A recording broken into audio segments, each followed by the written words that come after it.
Hello and welcome back to Sane and Rational History. This channel covers military history topics primarily focused on naval history and naval current events. The push towards 1,000 subscribers before the new year continues. If you love naval history content and want to see more from the channel, please like, comment, and subscribe if you have not already.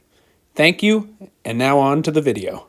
This video will review Japan's territorial expansion in the lead-up to World War II.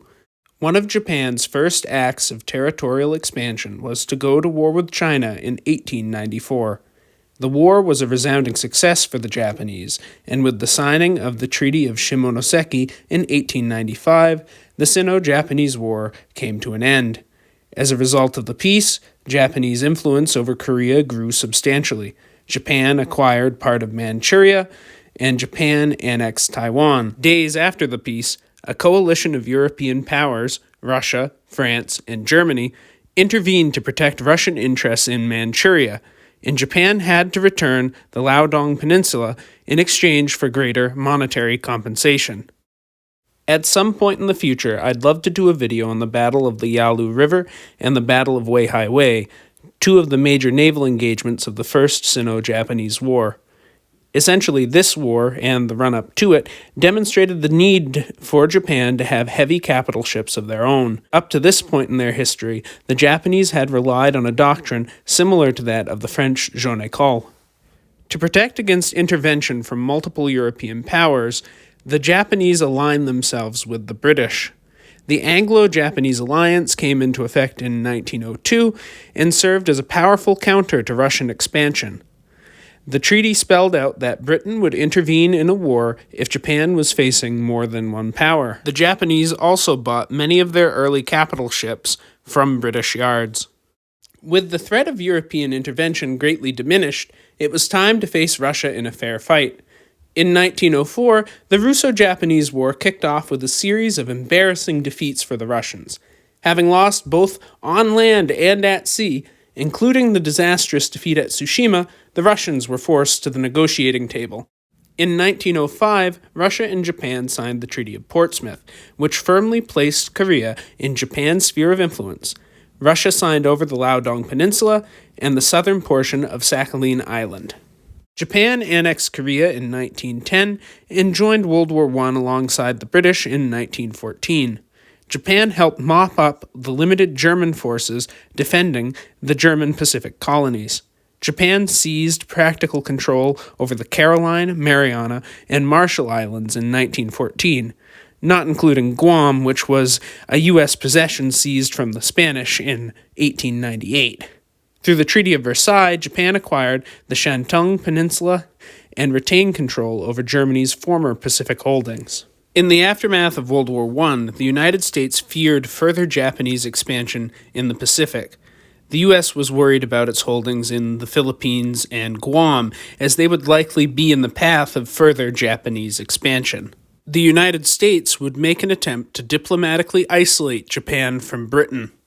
As part of the Washington Naval Conference, the Anglo-Japanese alliance was replaced by the Four-Power Treaty, which was signed in 1921 and ratified in 1923.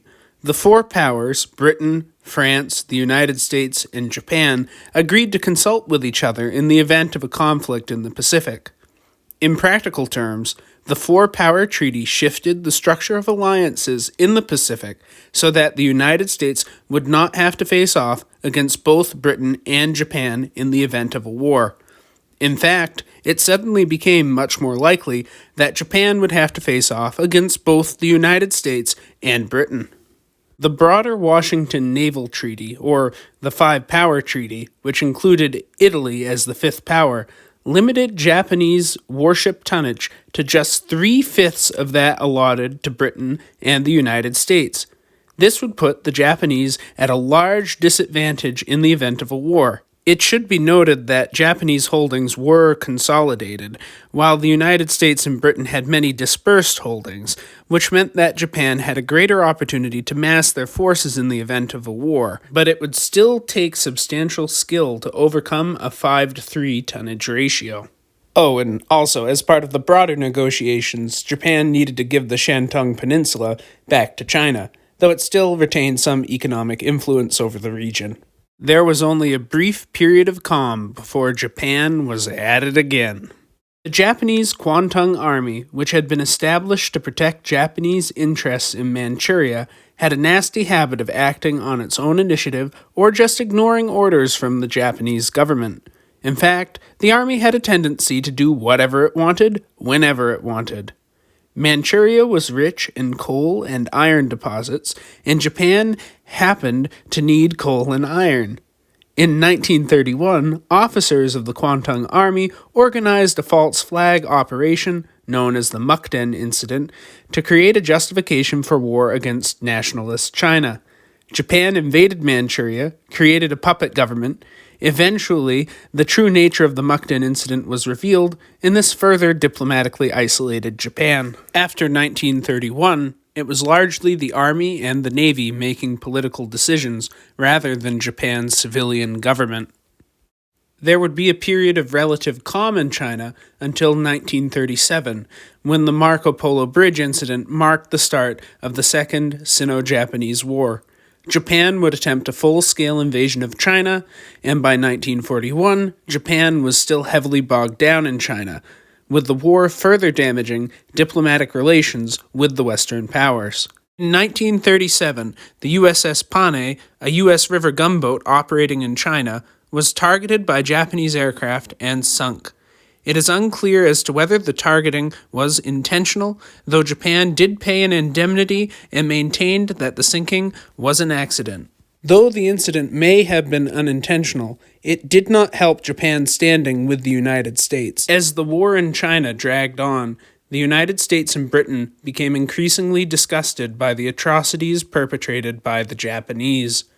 Additionally, during the Nanking massacres, Japan made multiple illegal entries onto U.S. embassy grounds, and a U.S. diplomat was assaulted by a Japanese soldier. The United States sent aid in 1940 and 1941 to assist China in their defense against Japanese aggression. In 1940, after the fall of France, Japanese soldiers landed in French Indochina in an attempt to block aid to China. Later, in 1941, Japan increased their presence in French Indochina in preparation for moves against British holdings in Southeast Asia. In July of 1941, the United States embargoed Japan, cutting them off from U.S. oil. Japan was heavily reliant on U.S. oil, and with supplies disrupted, they had to look elsewhere. So, we've finally gotten to late 1941. Japan had acquired supplies of coal and iron from its Chinese conquests, and had gained many important strategic positions in the Pacific. But Japan could not stop there. Malaysia had very important resources like rubber. The Dutch East Indies and Borneo had oil fields that could more than make up for a lack of U.S. oil. If Japan was to become a self-sufficient empire, they would have to act aggressively to seize these resources. Any action to expand further into the Pacific would lead Japan closer to a war with the United States. In the event of a war, the Philippines would be in the perfect position to disrupt Japanese shipments between the Dutch East Indies and the home islands. This meant that the United States Navy had to be neutralized, and that the Philippines had to be taken as part of the broader operation. Of course, this should have seemed crazy. Britain was still extremely powerful, even if its navy was stretched thin, and the United States had the scariest economy in the world and could likely replace any capital ship losses it suffered. Japan would have to win the war, and they would have to win the war fast. They would also have to find a way to force the United States and Britain to the negotiating table, which would not be easy, especially if they opened the war with a surprise attack that would really upset the United States public. While relations were steadily deteriorating with the United States and Britain, the Japanese were planning a coordinated strike against British and American Pacific holdings. In November of 1941, the plan was set into motion. The Philippines, Guam, Wake Island, and Malaya would all be targeted in the opening hours of the war. This massive surprise attack would start on December 7, 1941. a day that would shock the United States out of isolation and galvanize public support for the war effort. Thank you for watching to this point in the video. Make sure to like, comment, and subscribe. I hope to have another video coming out shortly on the Japanese midget submarines that attempted to infiltrate Pearl Harbor on December 7th. I hope you all have a great day. Godspeed.